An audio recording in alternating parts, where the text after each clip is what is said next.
हो गॉड, किती एक्झॉस्टिंग असतं ना पाहुण्यांना असं एंटरटेन करणं. काय गरम होतंय, खूप दमलीये मी यार. रो एवढं कसं उकडू शकतो यार, खूपच जास्त गरम होतंय रो. आणि या साड्या, आय स्वेअर तुम्ही दिवसभर कशा काय घालता. हॉरिबल गरम होतं यार. रो काहीतरी कर ना यार प्लीज. हो आदिरा, तू शांत हो. आधी मला सांग, तुला काय होतंय नक्की? अरे मला खूप गरम होतंय, मला कळत नाही मी काय करू. सुष्मिता, तिला जरा पाणी दे थंड. तू आदिरा एक काम कर, तू इथे बस, मी खिडक्या ओपन करतो, म्हणजे तुला थोडं अजून बरं वाटेल. रो आर यू किडिंग? अरे इकडे एसी चालू असून तिची हवा येत नाहीये, खिडक्या उघडून काय होणार आहे. काय करायचं यार. मी एक काम करते, मी एसीच ऑर्डर करून टाक. आदिरा अगं, अरे मला उकाडा अजिबात सहन होत नाहीये. एक ऑर्डर करू की दोन? म्हणजे 1 फॉर हॉल आणि 1 for bedroom. Okay, this is unbearable. मी हे सहन नाही करू शकत.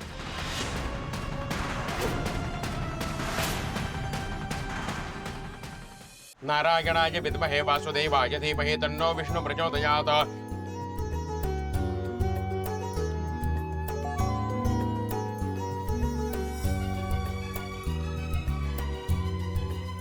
यजमान, आता आपली पूजा संपन्न झालेली आहे.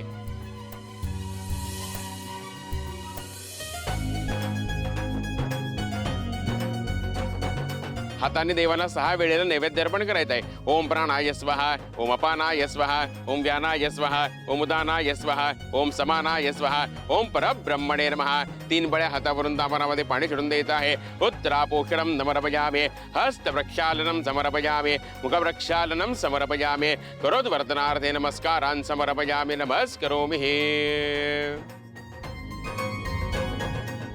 स्वानंदी, जरा या सगळ्यांच्या प्रसादाचं बघ. हो. हो. आलेच.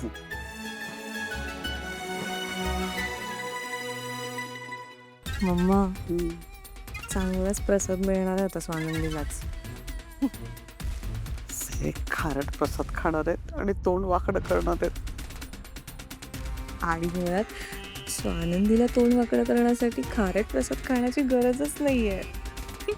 आणि समोर त्याला तर स्वानंदीला बघूनच त्याचं तोंड वाकडं होतं.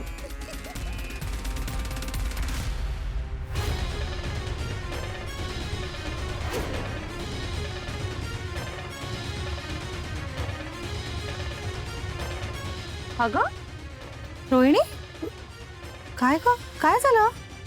Sorry madam. बापरे, केवढी रडतेस तू. काय झालंय?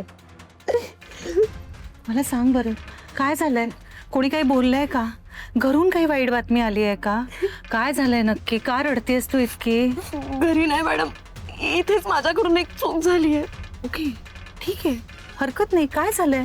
मॅडम, मगाशी मी तुम्हाला शिरात घालण्यासाठी पिठी साखरेच्या ऐवजी मिठाची बरणी दिली. काय? मॅडम, मला वाटलं ती साखर आहे, पण पिठी साखरेची बरणी तर आता मला इथे खाली ठेवलेली सापडली. खाली म्हणजे ती नेहमीची जागी नव्हती का? नाही ना मॅडम, मलाही तेच कळत नाही असं कसं झालं. मी दिलं ते मीठच होतं. मॅडम, माझ्याकडून चुकून झालं, मला माफ करा. ओके, थांब. आपण काहीतरी सोल्युशन शोधूया. अरे देवा, हे काय होऊन बसलं? आजी किंवा अधिराच्या दादांना लगेच सांगायला हवं. प्रसादाला मिठाचा शिरा देऊन चूक झालीच आहे. आता तो शिरा पाहुण्यांना देऊन अजून गोंधळ नको व्हायला. तू थांब, मी आले.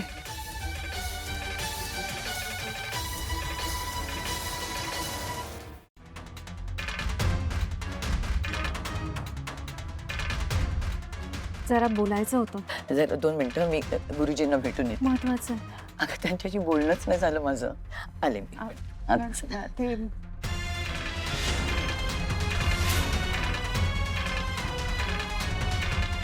ऐका ना, काय 2 मिनिटं बाजूला येता. आता इथे महत्वाचं आहे. मी काहीतरी माझ्या समोर महत्वाचंच बोलतोय. 2च मिनिटं या ना. मग तुम्हाला कळत नाही का माझ्या समोर काही महत्वाची माणसं थांबलेत, मी त्यांच्याशी बोलतोय. अहो पण मला महत्वाचं बोलायचं आहे. मी सुद्धा महत्वाचंच बोलतोय.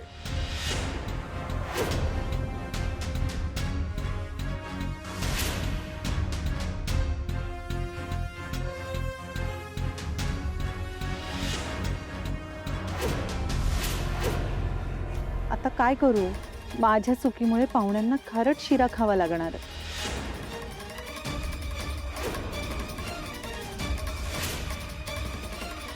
अरे बापरे, बऱ्याच जणांना शिरा देऊन झालाय.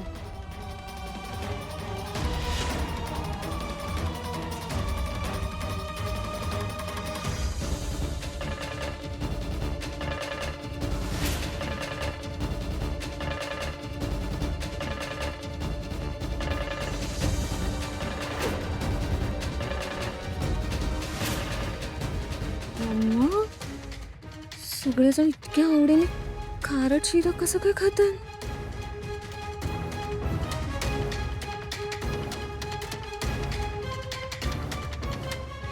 खरंच शिरा गोड आहे.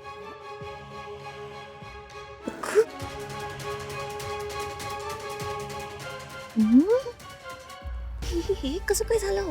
तेच म्हणते मी, हे कसं काय झालं? आपण स्वतः ती साखरेची बरणी मिठाच्या जागी रिप्लेस केली होती ना, आणि सुगंधी ती आपल्या डोळ्यासमोर ते सगळं मीठ प्रसादात टाकलं होतं ना. हो हो, मग हे असं कसं झालं? नाही कळत काही. स्वानंदी, मी आजीची मैत्रीण नंदा आजी. हो अच्छा. नंदाजी नमस्कार करते. हा सुखी हो. आणि काय आजी, आदिराच्या लग्नाला आलीच नाहीस तू? अरे लांबचा प्रवास नाही करत मी आता, पण मी आज आले ना म्हणून तुम्हा दोघांना आशीर्वाद द्यायला. समर, तुझ्या आजीचं स्वप्न तू पूर्ण केलंस हो. छानशी नाचून आणलीस तिच्यासाठी. अगं स्वानंदी, काय सुंदर प्रसाद केलायस ग तू. अगदी खरंच चव आहे तुझ्या हाताला. शिरा सगळ्यांना मुळात आवडलाय कसा? आता जेवायलाच यायला पाहिजे तुझ्याकडे. कधी या. स्वानंदी, पिंट्या गुरुजी निघताय. सुखी राहा, अखंड सौभाग्यवती हो. मुली, ह्या कुटुंबाला मी अनेक वर्ष ओळखतो. तुला आज पहिल्यांदाच भेटतोय, पण तुझ्या चेहऱ्यावरची विलक्षण शांतता आहे ती या घराला अत्यंत गरजेची आहे. हा, आता काही काही गोष्टी मनाविरुद्ध घडतात, पण ईश्वराची इच्छा समजून त्याचा स्वीकार करायला हवाय.